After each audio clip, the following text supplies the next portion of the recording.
Hey, it's Adrian H of AHN Great Life, and today I want to speak to you a little bit about crystal healing, which, just as a point of interest, the actual scientific name for it is lithotherapy. Um, Crystal healing has been around for many, many, many years. Um, it goes back to the ancient Egyptians, Sumerians, Mayans, earliest Africans. Chinese, Greeks. It just goes back all the way. So I know that it's a service that is considered very new age sometimes, but in fact it's quite old age. Okay, so I'm a holistic wellness practitioner, and I have been doing crystal healing since 2014, or more officially since 2014. My journey with Reiki, which is ancient Japanese found energy healing, started in 2013. And I've always been very drawn to adding crystals into my Reiki sessions. And it's so great. I'm a crystal Reiki master now. But of course, that I knew that all crystals aren't always safe to just place on your body. I knew that you could make like some elixirs with crystals, so you can have the energy of the crystals placed into water, into like little droplets of water. And I actually make those, and I'm so excited. I call it angel crystal elixir because I'm an angel, healer. So I'm basically, because I'm a Reiki practitioner, I'm an angel healer. I do tarot card readings. I'm a regression hypnotist, and I do metaphysical and NLP life coaching. All right, and with everything that I do, crystals are always somehow involved, and they're just beautiful. And the way that crystals really work, or the way that crystal healing works, is that crystals give out a certain energy, a certain set out a point of energy, a pH level, if you want to think of it like that, that doesn't change. The human body is mostly made out of water. The water absorbs the energy, and that changes then the setup, or the pH level, or the energy level, or whatever you want to call it. And that is the 101 of really how crystal healing works. Okay. Um, And when you do come for a crystal healing session, it is just such a beautiful experience. I always say it is like putting your soul on a vacation, because it is just so beautiful. And my first real, I would say, belief in crystal healing came on the 31st of December 2014. So I started more in the beginning of 2014. Um, and I was wanting to train with this really incredible crystal healing practitioner who's been doing it for quite a while. He has all these beautiful crystals, so much knowledge. And so I remember I met with him once, and he said to me, if you really want to know what it's like, you need to kind of have the experience. And so you can have it one of two ways. You can either have a silent treatment where you're just there and the sounds are all placed on you, or you can have a guided one, which is it's like hypnosis really, or a very light form of guided meditation, where the practitioner asks you questions and then you answer, from your more all-knowing part. Kind of like opens your subconscious mind, because you're able to really relax. You are able to really access the deeper part of your knowledge. And it's wonderful. Sometimes people pop to past lives when they do this, but it's just a beautiful experience. And so I remember I had a silent treatment, which was amazing, and then I had a guided treatment, which was amazing. And I had some other treatments, and they were just incredible. And obviously, what it does, it cleanses your soul, and it balances your chakras, your energy systems, and your aura is beautiful, and all those wonderful things. But when I say cleanse your soul, obviously your soul is always cleansed, but it just makes you feel beautiful. And but then I remember, I've always had a problem, and you would have heard me if you listen to any of my other videos, about whatever hypnosis and Reiki and all the other ones that I do. Um, when I was very young, I had a piece of wood that landed on my head.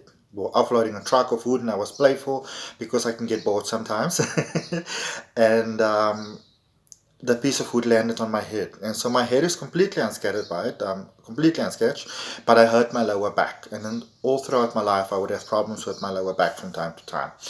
And sometimes it was okay, and sometimes it was really bad.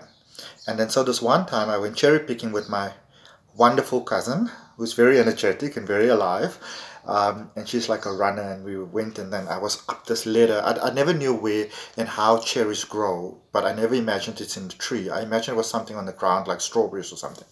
So I saw these gigantic trees, and you get like this little bucket, and there's like red ones and black ones. And I was up this ladder to go and pick my cherries. And of course, at some point, I completely forgot that my back was hurt because I was also on medication at the time. So I got, very strong pain control medication, and so I forgot that I was in pain. And then at some point, I thought the ladder toppled over, and I went the one way, and the ladder went the other way. And I'm talking about a good 4 or 5 meter drop, so it was quite far. Yeah, so that didn't go so well. I don't really know feet so well, but I think probably about 12 or 14 feet there around. So I'm not so well familiar with feet, but I know meters, like 4 or 5 meters, is probably about how far I fell. Um, and I was in agony. I was in absolute agony. I could hardly move. Like I didn't even want to turn my head. There is the amount of agony that I was in. And so I phoned my friend and I said to him, listen, I know it's the 31st of December, but I've tried everything. I've tried all kinds of medication. What I used before didn't work. I got injections from the doctor. I'm on all kinds of stuff. I think apart from morphine, I was on everything else, and it's not working. And I went for a session. I remember it so clearly. I could hardly get on the bed. He had to help me get onto the bed. I was in that horrendous amount of pain. And I went for a 2 hour session. 2 hours later, I got off the bed. I was fine. It was the 31st of December 2014. I went dancing that night. And I'm telling you, I was breaking it down. I went dancing. you know, you know that they sometimes say you dance like you need some money. I was like that. I was dancing like somebody who shorted my rent. uh, uh, and just in case any of you are wondered, I'm not that serious about life. Yes, I'm a holistic wellness practitioner. Everything I do is for the greatest good of all. I come from the highest point. I work with pure light source. I work with angels. I work with Reiki. I work with all kind of beautiful things. But life is meant to be enjoyed. Okay? So if you're looking for somebody who's going to be dead serious about everything and never smiles, it ain't me. Okay. Yeah, so, and literally I became a believer. Then I wanted to study as much as I could possibly study. I wanted to know about the stuff. How does it work? Because I went from thinking, yeah, that's nice. That's nice. That's lovely.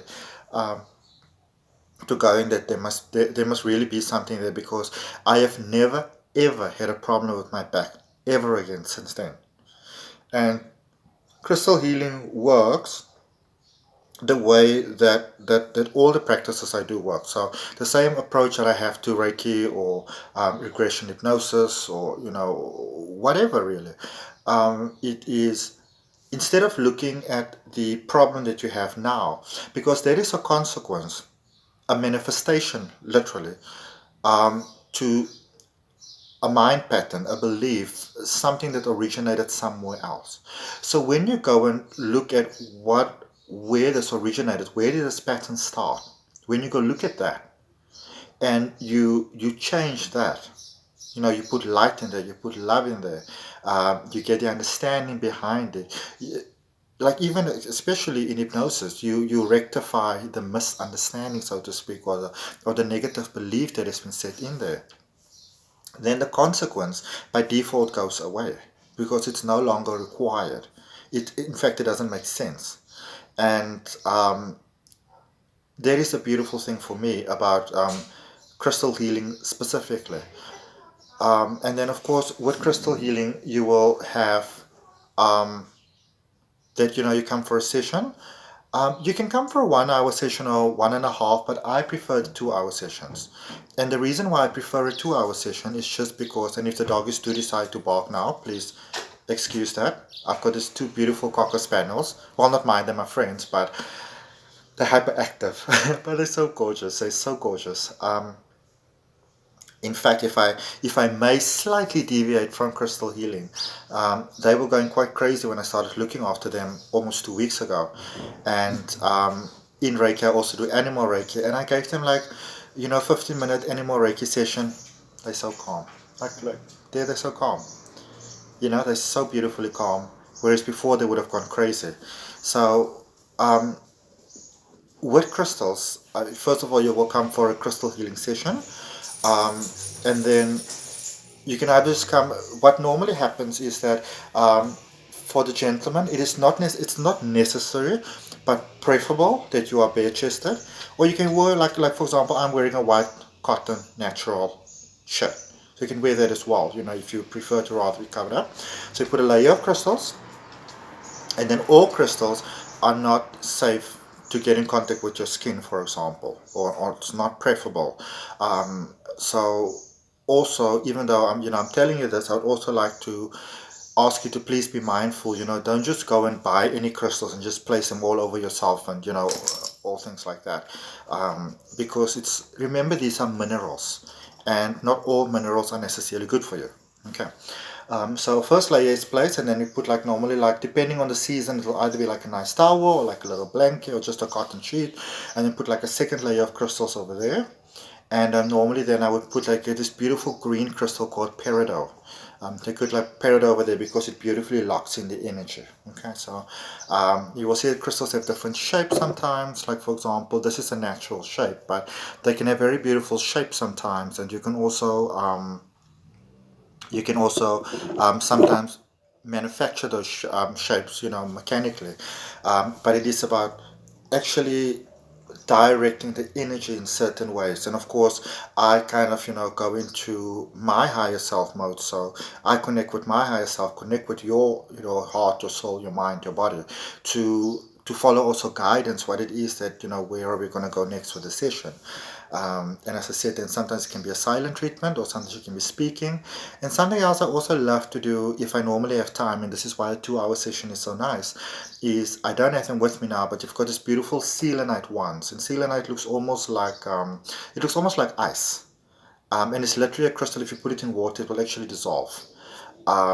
It's really great for channeling, but it's so beautiful. I remember the first time I had this, where you kind of just run it across your face, like the contours of your face, and it feels like a massage, but it's like a massage that goes deep into your soul. It is absolutely, absolutely beautiful. It is beautiful, um, which is a wonderful thing to do. I sometimes do it in Reiki sessions as well.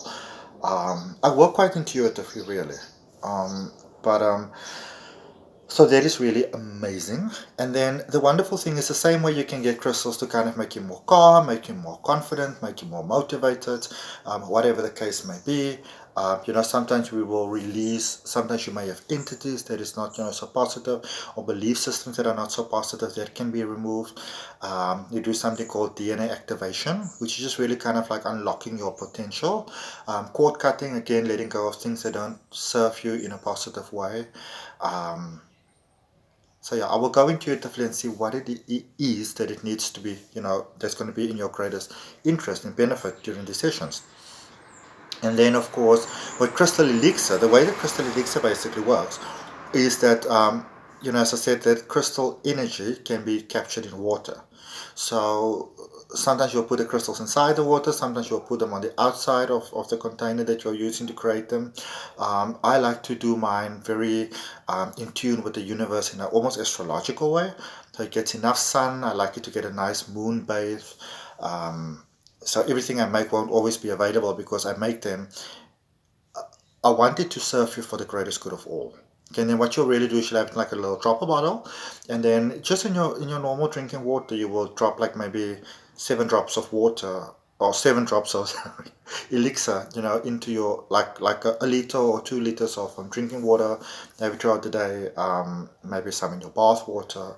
Um, Depending on what suits you best. You can directly put it onto your tongue, but I personally don't like to do that. I just find that the energy hits me too suddenly, which I don't always enjoy. The one that I make, that I really focus on, that I'm actually busy making at the moment while we actually having this conversation, is a beautiful one, Angel Crystal Elixir, and it's got kyanite in it, it's got selenite in it, rose quartz, of course. What else is in there? There's some citrine in there, blue lace agate, um, clear quartz, carnelian. I really went to town with that one. It's so beautiful. Aquamarine, um, and of course amethyst, which is all about as above so below. So for those of you who knows crystals, you'll know that there is such a beautiful combination to have in there. And I want, oh yeah, I want to add some hematite as well. Um, but yeah, and then so you can do that for your water. I've got a nice spray that I do, like an air cleansing spray, which I normally use for all my I do tarot card readings and crystal healings and oracle readings and those type of things. So I normally use that, especially if I go to a fair, or I do a session online, where I have like a video call, just to kind of cleanse the air and the energy around us, to make sure that everything is beautiful and bright. And especially when I channel, when I do pure channeling, I'll spray that just in the air, because it just cleanses the air, and it's just beautiful. It opens the ways, the flow of the energy. It's just amazing. And then of course I make one for animals as well, for our little pets. And I'm looking into making something for plants. But yeah, so just a beautiful modality, wonderful way to just enhance your life. And that is crystal healing. It's, as I said, it's been around for ages and ages and ages.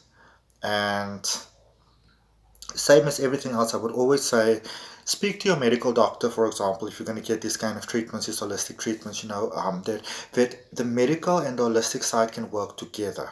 I would never ever recommend that people would say, I'm going to go for holistic treatments, I'm going to completely stop taking my medication. I will never recommend that. Always say, speak to your medical practitioner, working hand in hand. Working hand in hand with the angels, working hand in hand with the universe, working hand in hand for the greatest good of all. And if you would ever come to me for a session, I would be so honored to be in service of you and of the universe. And I just wish you all beauty, love, and light. Namaste.